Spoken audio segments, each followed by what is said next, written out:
हमने अपने पिछले कुछ वीडियोस में डिस्कस किया था कि इटली में जॉब्स के क्या हालात हैं, आप कौन कौन सी जॉब कर सकते हैं और आप जॉब्स कैसे ढूंढ सकते हैं। तो आज इस वीडियो में स्पेसिफिकली हम जॉब से बात करेंगे। तो सबसे पहले मैं उन स्टूडेंट्स को जो पाकिस्तान से अभी आना चाहते हैं, जो अभी आए नहीं हैं, तो उनको, और उसके बाद वो स्टूडेंट्स जो ऑलरेडी यहाँ पर हैं और जॉब ढूंढ रहे हैं, तो मैं उनको ये सजेस्ट करूँगा कि आप आने से पहले या ऑलरेडी आ चुके हो तो डेली थोड़े थोड़े करके आप इटालियन के कुछ वर्ड्स और सेंटेंसेस सीखो। तो इससे ये होगा कि महीने में, 1.5 महीने में आपकी इटालियन जो है ना वो बहुत इंप्रूव हो जाएगी। तो अभी आप लोगों को पता है कि मैं एक इटालियन रेस्टोरेंट पे काम कर रहा हूँ, तो वहाँ उनके साथ काम करके मुझे ये अंदाज़ा हुआ कि जो आप क्लास में इटालियन सीखते हो या बुक से, कॉपी से या ग्रामरली से सीखते हो या फिर वो एक एप्लीकेशन या डोलिंगो, तो उससे सीखना और इनके साथ बैठ के इनके माहौल में सीखना वो बहुत अच्छा होता है। लेकिन इनके माहौल में एडजस्ट होने से पहले आपको बहुत बेसिक इटालियन आनी चाहिए ताकि आप इनके माहौल में थोड़ा सा एडजस्ट हो सको। जैसे आप किसी हायरर के पास जाते हो किसी रेस्टोरेंट में जॉब के लिए, वो पूछते हैं इटालियन आती है, तो बेसिक कम्युनिकेशन आप कर लेते हो ना, हाय हेलो, हाँ मैं बोल सकता हूँ, मुझे बात आती है कि मैं थोड़ा काम कर सकता हूँ, तो वो आपको रख लेगा। तो उसके बाद ये होता है कि उस माहौल में आपकी लर्निंग जो है ना वो मल्टीप्लाई बाय 2, 3, 4 हो जाती है। तो इस तरह की जॉब्स ढूंढने के लिए आपको क्या करना पड़ेगा और कौन से प्लेटफॉर्म्स हैं जिनसे आप ये जॉब ढूंढ सकते हो। तो प्लेटफॉर्म्स तो काफ़ी सारे हैं, जिनमें से सबसे आसान जो है वो आपका इंडीड है। लेकिन इंडीड पर ट्राई करने के साथ साथ मैं आपको सजेस्ट करूँगा कि आप अपनी एक CV बनाओ। CV जो है वो आपकी इटालियन में होनी चाहिए। इंग्लिश में होगी तो आपको पता है यहाँ पे जो रेस्टोरेंट्स वाले, यूनिवर्सिटीज़ में मुश्किल से लोग इटालियन इंग्लिश बोलते हैं, तो आप किसी रेस्टोरेंट में इंग्लिश CV दोगे तो उसको तो समझ ही नहीं आएगी, वो आपकी CV साइड पे रख देगा। तो सबसे पहला जो आपने काम करना है वो अपनी CV जो है वो इटालियन में बनानी है। इटालियन में आप कैसे बनाओगे? कोई भी कानवा से CV का टेम्पलेट उठाओगे और आपने जो भी इंग्लिश में CV बनाई है या जो भी आपका एक्सपीरियंस है, आप वो एक्सपीरियंस ऐड करो। ChatGPT को बोलो भाई मैं अपनी CV इटालियन में बना रहा हूँ, वो आपको पूरा प्रॉम्प्ट देगा। आप उसको प्रॉम्प्ट दोगे, वो आपको रिस्पॉन्स में पूरी CV बना के देगा। तो सिंपली आपने क्या करना है, वो पॉइंट्स बना के कानवा में आपने इटालियन में CV बनानी है और उसमें शुरू में आप अपना इंट्रोडक्शन के साथ जो है अपना लिखते हो कि आपका इटालियन का लेवल क्या है। A1 तो बहुत बेसिक होती है, आप A1 या A2 लिख सकते हो। A1 A2 में ये होता है कि आप बेसिक कम्युनिकेशन कर लेते हो, कस्टमर या सामने वाला क्या कहना चाह रहा है वो आपको समझ आ जाती है। तो आप ये चीज़ उसमें ऐड करोगे, इटालियन में CV बनाओगे। उसके बाद CV की आपने क्या करना है, 20, 25, 30 कॉपीज़ करा लेनी है। अगर आपको बहुत सख्त ज़रूरत है, अशद ज़रूरत है, तो आप CV की 25, 30 कॉपीज़ कराओ। गूगल मैप्स खोलो और वहाँ पे रेस्टोरेंट्स का सामने आता है ना सर्च बार के नीचे, आप जहाँ पर भी होगे तो आप रेस्टोरेंट्स पर या फिर शॉपिंग पर क्लिक करोगे ना, तो पास में जो जितनी भी सुपर मार्केट्स होंगी, जैसे इटली में छोटी सुपर मार्केट्स हैं, पाम है, इंस है, कोनाद है, तो इनमें भी इस तरह CV लेके रख लेते हैं। तो आप रेस्टोरेंट्स पर क्लिक करोगे तो आप देखना कि आपके आसपास जितने भी रेस्टोरेंट्स हैं तो आप उनको अपने पास नोट डाउन कर लो या गूगल पे वहाँ आप उनको सेव करो। तो आपने ये करना है कि अपनी CV इटालियन में लेके जाना है, वहाँ जाकर उनसे पूछो कि आप हायरिंग कर रहे हो या नहीं कर रहे हो। कर रहे हैं तो ठीक है CV दे दो, अगर नहीं कर रहे हैं तो उनसे कहना है कि मेरा अच्छा एक्सपीरियंस है, मैं चाहता हूँ कि मैं इसमें इंप्रूव करूँ। तो वहाँ आप ना उनको CV दे दो। इनकेस आपको नियर फ्यूचर अगर आपको किसी बंदे की नीड है तो आप मुझे बुला सकते हो। तो इस तरह करके अपने जितने भी आसपास के रेस्टोरेंट्स हैं सब में CV दे आओ, तो कहीं ना कहीं से आपको कॉल आ ही जाएगी। अब दूसरी चीज़ क्या है जहाँ से आप जो है वो इजीली जॉब फाइंड कर सकते हो, वो है आपका प्लेटफॉर्म इंडीड। तो इंडीड पर आपने क्या करना है कि अपना जो भी आपकी इन्फॉर्मेशन है वो सारी इन्फॉर्मेशन आपने देनी है इंडीड पर। देने के बाद CV का ऑप्शन आता है, वहाँ अपनी CV अपलोड करनी है। CV अपलोड करने के बाद अगर आपको कोई सर्टिफिकेट है, अगर आप किसी रेस्टोरेंट में काम करना चाहते हो तो एक सर्टिफिकेट होता है जिसे इंग्लिश में HACCP होता है, ACA HGP।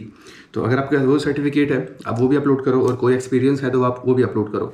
तो खैर CV में आप अपना एक्सपीरियंस ऐड करोगे कि आपने इतनी जगह किस जगह कितना काम किया, किस जगह कितना काम किया।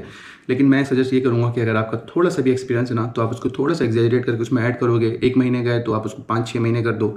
तो इस तरह ये होता है कि आपको काम आ जाता है, क्योंकि ना यहाँ पे मोस्टली काम इतना मुश्किल नहीं होता। जो मेन चीज़ होती है ना मुश्किल, वो होती है आपकी ज़बान।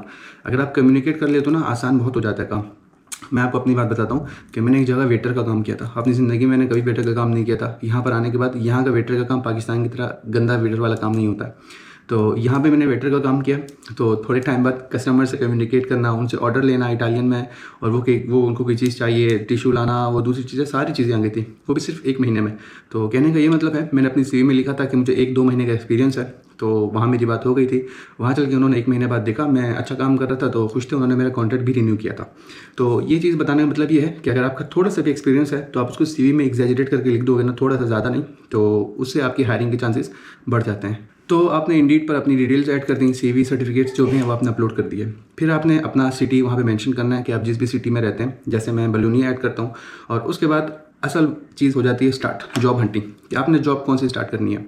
तो बहुत सारी जॉब्स होती हैं, मेन चीज़ जो है ना वो हमें पता नहीं होता कि हमने जॉब कौन सी करनी है या अपने कोड वर्ड्स कौन से डालें। यहाँ पे मैं सजेस्ट करूँगा कि कोई ऐसी जॉब है जिसमें आपकी लर्निंग ज़्यादा है, 150 सैलरी आपकी कम है, तो सजेस्ट वो करूँगा कि जिसमें लर्निंग आपकी ज़्यादा हो। जैसे जस्ट ईट में आपकी 1000 बन रही है फॉर एग्जांपल, और एक दूसरी जॉब है जिसमें आपकी 900 बन रही है। जस्ट ईट ग्लोवो ये डिलीवरी जॉब में क्या है, आप ऑर्डर लेते हो, देते हो, लेते हो, देते हो, इसके अलावा कोई काम नहीं है। मतलब इसमें कोई स्ट्रेस, कोई मुश्किल नहीं है, ईजी काम है, ईजी बीजी, आप ऑर्डर लेते हो, देते हो, लर्निंग कोई भी नहीं है।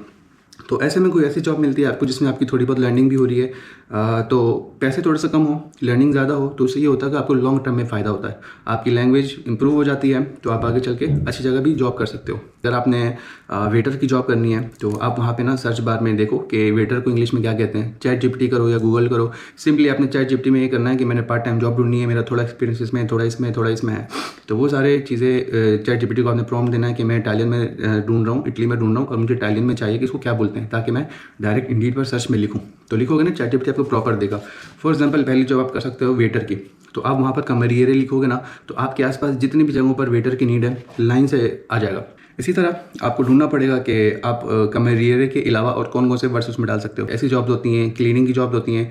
अब क्लीनिंग का ये होता है ना कि जैसे बहुत सारे बीएनबीज हैं, ठीक है, हर बीएनबी वाले को कुछ बंदे चाहिए होते हैं सफाई के लिए। जैसा कि आपने देखा होगा होटल्स में और बीएनबीज में सुबह 10 बजे या 11 बजे का चेकआउट होता है, या 12 बजे लेट से चेकआउट होता है, तो नेक्स्ट कस्टमर ने जिसने चेक इन करना होता है वो 3 बजे होता है। तो अब 12 से 3 के बीच कोई 2 घंटे जो है वो किसी भी बंदे ने जाके क्लीनिंग करनी होती है। तो इस तरह 2-2 घंटे की रोज़ की जॉब्स होती हैं जिससे मंथ के एंड में आपकी कितनी 700 से 800 सैलरी बन जाती है 2 घंटे में। तो ये क्लीनिंग की जॉब्स होती हैं, ये आप इंडीड पे सर्च कर सकते हो। और इसी तरह एयरपोर्ट पे आपने देखा होगा कि बहुत सारे बार्स होते हैं, कॉफ़ी शॉप्स होती हैं, तो वहाँ पर बंदों की नीड होती है। तो इसी तरह और कुछ भी जॉब्स होती हैं, मैं एग्जैक्टली मेरे माइंड में आ नहीं रहा, आप एआई से पूछोगे तो आपकी सारी चीज़ें माइंड में आ जाएंगी। फॉर एग्जांपल आपको सीवी में नहीं समझ आ रहा आपने क्या ऐड करना है, क्या ऐड नहीं करना, तो आप देखो, सर्च करो कौन कौन सी जॉब्स हैं, और वही जॉब आपको थोड़ा बहुत एक्सपीरियंस है नहीं तो देख लो कि काम कैसा होता है, तो वही पॉइंट्स आप सीवी में ऐड करके लिखोगे तो ईजी हो जाएगा आपके लिए। अगर आप लोगों को लगता है कि यार सीवी बनाना मुश्किल है, तो आप वीडियो के कमेंट सेक्शन में कमेंट करो, और बल्कि मुझे डीएम करो, तो मैं आपको अपनी सीवी शेयर करूंगा कि इटालियन में सीवी कैसे बनती है। आई होप वीडियो आपको पसंद आई होगी। अगर कोई चीज़ मिस हो गई है, कोई रह गई है, तो आप कमेंट सेक्शन में पूछ सकते हैं, या और कोई स्पेसिफिक इन्फॉर्मेशन चाहिए तो आप मुझे डीएम कर सकते हो।